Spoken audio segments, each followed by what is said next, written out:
Washington ਵੱਲੋਂ ਦੁਨੀਆ ਭਰ ਦੇ ਦੇਸ਼ਾਂ ਤੋਂ ਹੋਣ ਵਾਲੇ ਨਿਰਯਾਤ ਤੇ ਲਗਾਏ ਜਾ ਰਹੇ ਟੈਕਸਾਂ ਦੀ ਇੱਕ ਵਿਸਤ੍ਰਿਤ ਸੂਚੀ ਜਾਰੀ ਕੀਤੀ ਗਈ ਹੈ, ਜਿਸ ਵਿੱਚ ਅਮਰੀਕਾ ਨੇ ਭਾਰਤ ਤੇ 25% ਟੈਕਸ ਲਗਾਉਣ ਦਾ ਐਲਾਨ ਕੀਤਾ ਹੈ। ਖਾਸ ਗੱਲ ਇਹ ਹੈ ਕਿ ਗੁਆਂਢੀ ਦੇਸ਼ ਪਾਕਿਸਤਾਨ ਅਤੇ ਸ਼੍ਰੀਲੰਕਾ ਦੇ ਮੁਕਾਬਲੇ ਭਾਰਤ ਤੇ ਜ਼ਿਆਦਾ ਟੈਕਸ ਲਗਾਇਆ ਗਿਆ ਹੈ। ਆਪਸੀ ਟੈਕਸ ਦਰਾਂ ਵਿੱਚ ਹੋਰ ਸੋਧ ਸਿਰਲੇਖ ਵਾਲੇ ਇੱਕ ਸਰਕਾਰੀ ਹੁਕਮ ਵਿੱਚ ਰਾਸ਼ਟਰਪਤੀ ਡੋਨਾਲਡ ਟਰੰਪ ਨੇ ਦੁਨੀਆ ਭਰ ਦੇ ਲਗਭਗ 70 ਦੇਸ਼ਾਂ ਲਈ ਟੈਕਸ ਦਰਾਂ ਦਾ ਐਲਾਨ ਕੀਤਾ। ਜਾਰੀ ਕੀਤੀ ਗਈ ਸੂਚੀ ਅਨੁਸਾਰ ਭਾਰਤ ਤੇ 25% ਟੈਕਸ ਲਗਾਇਆ ਗਿਆ ਹੈ।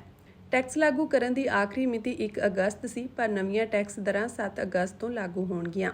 ਟਰੰਪ ਨੇ ਇੱਕ ਸਰਕਾਰੀ ਹੁਕਮ ਵਿੱਚ ਕਿਹਾ ਕਿ ਕੁਝ ਵਪਾਰਕ ਭਾਈਵਾਲ ਅਮਰੀਕਾ ਨਾਲ ਸਾਰਥਕ ਵਪਾਰ ਅਤੇ ਸੁਰੱਖਿਆ ਪ੍ਰਤੀਬੱਧਤਾਵਾਂ ਤੇ ਸਹਿਮਤ ਹੋ ਗਏ ਹਨ, ਜੋ ਵਪਾਰਕ ਰੁਕਾਵਟਾਂ ਨੂੰ ਸਥਾਈ ਤੌਰ ਤੇ ਦੂਰ ਕਰਨ ਅਤੇ ਆਰਥਿਕ ਅਤੇ ਕੌਮੀ ਸੁਰੱਖਿਆ ਮਾਮਲਿਆਂ ਤੇ ਅਮਰੀਕਾ ਨਾਲ ਤਾਲਮੇਲ ਬਿਠਾਉਣ ਦੇ ਉਹਨਾਂ ਦੇ ਇਮਾਨਦਾਰ ਇਰਾਦੇ ਨੂੰ ਦਰਸਾਉਂਦਾ ਹੈ। ਉਨ੍ਹਾਂ ਕਿਹਾ ਕਿ ਹੋਰ ਵਪਾਰਕ ਭਾਈਵਾਲਾਂ ਨੇ ਗੱਲਬਾਤ ਵਿੱਚ ਸ਼ਾਮਿਲ ਹੋਣ ਦੇ ਬਾਵਜੂਦ ਅਜਿਹੀਆਂ ਸ਼ਰਤਾਂ ਪੇਸ਼ ਕੀਤੀਆਂ ਹਨ, ਜੋ ਮੇਰੇ ਵਿਚਾਰ ਵਿੱਚ ਸਾਡੇ ਵਪਾਰਕ ਸਬੰਧਾਂ ਵਿੱਚ ਅਸੰਤੁਲਨ ਨੂੰ ਢੁਕਵੇਂ ਰੂਪ ਵਿੱਚ ਹੱਲ ਨਹੀਂ ਕਰਦੀਆਂ ਜਾਂ ਆਰਥਿਕ ਅਤੇ ਕੌਮੀ ਸੁਰੱਖਿਆ ਦੇ ਮਾਮਲਿਆਂ ਵਿੱਚ ਅਮਰੀਕਾ ਨਾਲ ਤਾਲਮੇਲ ਕਰਨ ਵਿੱਚ ਅਸਫਲ ਰਹੀਆਂ ਹਨ।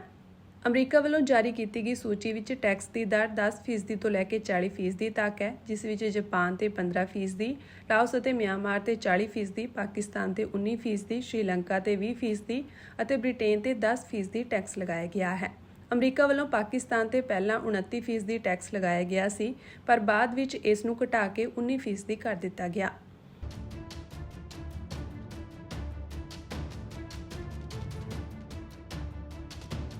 ਵਾਸ਼ਿੰਗਟਨ ਵੱਲੋਂ ਦੁਨੀਆ ਭਰ ਦੇ ਦੇਸ਼ਾਂ ਤੋਂ ਹੋਣ ਵਾਲੇ ਨਿਰਯਾਤ ਤੇ ਲਗਾਏ ਜਾ ਰਹੇ ਟੈਕਸਾਂ ਦੀ ਇੱਕ ਵਿਸਤ੍ਰਿਤ ਸੂਚੀ ਜਾਰੀ ਕੀਤੀ ਗਈ ਹੈ, ਜਿਸ ਵਿੱਚ ਅਮਰੀਕਾ ਨੇ ਭਾਰਤ ਤੇ 25% ਟੈਕਸ ਲਗਾਉਣ ਦਾ ਐਲਾਨ ਕੀਤਾ ਹੈ। ਖਾਸ ਗੱਲ ਇਹ ਹੈ ਕਿ ਗੁਆਂਢੀ ਦੇਸ਼ ਪਾਕਿਸਤਾਨ ਅਤੇ ਸ਼੍ਰੀਲੰਕਾ ਦੇ ਮੁਕਾਬਲੇ ਭਾਰਤ ਤੇ ਜ਼ਿਆਦਾ ਟੈਕਸ ਲਗਾਇਆ ਗਿਆ ਹੈ।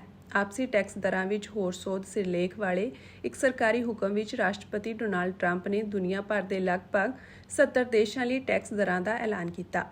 ਜਾਰੀ ਕੀਤੀ ਗਈ ਸੂਚੀ ਅਨੁਸਾਰ ਭਾਰਤ ਤੇ 25% ਟੈਕਸ ਲਗਾਇਆ ਗਿਆ ਹੈ। ਟੈਕਸ ਲਾਗੂ ਕਰਨ ਦੀ ਆਖਰੀ ਮਿਤੀ 1 ਅਗਸਤ ਸੀ, ਪਰ ਨਵੀਆਂ ਟੈਕਸ ਦਰਾਂ 7 ਅਗਸਤ ਤੋਂ ਲਾਗੂ ਹੋਣਗੀਆਂ। ਟਰੰਪ ਨੇ ਇੱਕ ਸਰਕਾਰੀ ਹੁਕਮ ਵਿੱਚ ਕਿਹਾ ਕਿ ਕੁਝ ਵਪਾਰਕ ਭਾਈਵਾਲ ਅਮਰੀਕਾ ਨਾਲ ਸਾਰਥਕ ਵਪਾਰ ਅਤੇ ਸੁਰੱਖਿਆ ਪ੍ਰਤੀਬੱਧਤਾਵਾਂ ਤੇ ਸਹਿਮਤ ਹੋ ਗਏ ਹਨ, ਜੋ ਵਪਾਰਕ ਰੁਕਾਵਟਾਂ ਨੂੰ ਸਥਾਈ ਤੌਰ ਤੇ ਦੂਰ ਕਰਨ ਅਤੇ ਆਰਥਿਕ ਅਤੇ ਕੌਮੀ ਸੁਰੱਖਿਆ ਮਾਮਲਿਆਂ ਤੇ ਅਮਰੀਕਾ ਨਾਲ ਤਾਲਮੇਲ ਬਿਠਾਉਣ ਦੇ ਉਹਨਾਂ ਦੇ ਇਮਾਨਦਾਰ ਇਰਾਦੇ ਨੂੰ ਦਰਸਾਉਂਦਾ ਹੈ।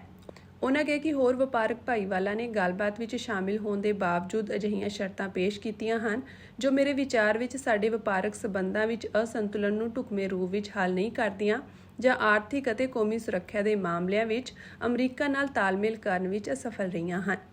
ਅਮਰੀਕਾ ਵੱਲੋਂ ਜਾਰੀ ਕੀਤੀ ਗਈ ਸੂਚੀ ਵਿੱਚ ਟੈਕਸ ਦੀ ਦਰ 10% ਤੋਂ ਲੈ ਕੇ 40% ਤੱਕ ਹੈ, ਜਿਸ ਵਿੱਚ ਜਾਪਾਨ ਤੇ 15%, ਲਾਓਸ ਅਤੇ ਮਿਆਂਮਾਰ ਤੇ 40%, ਪਾਕਿਸਤਾਨ ਤੇ 19%, ਸ਼੍ਰੀਲੰਕਾ ਤੇ 20% ਅਤੇ ਬ੍ਰਿਟੇਨ ਤੇ 10% ਟੈਕਸ ਲਗਾਇਆ ਗਿਆ ਹੈ। ਅਮਰੀਕਾ ਵੱਲੋਂ ਪਾਕਿਸਤਾਨ ਤੇ ਪਹਿਲਾਂ 29% ਟੈਕਸ ਲਗਾਇਆ ਗਿਆ ਸੀ, ਪਰ ਬਾਅਦ ਵਿੱਚ ਇਸ ਨੂੰ ਘਟਾ ਕੇ 19% ਕਰ ਦਿੱਤਾ ਗਿਆ।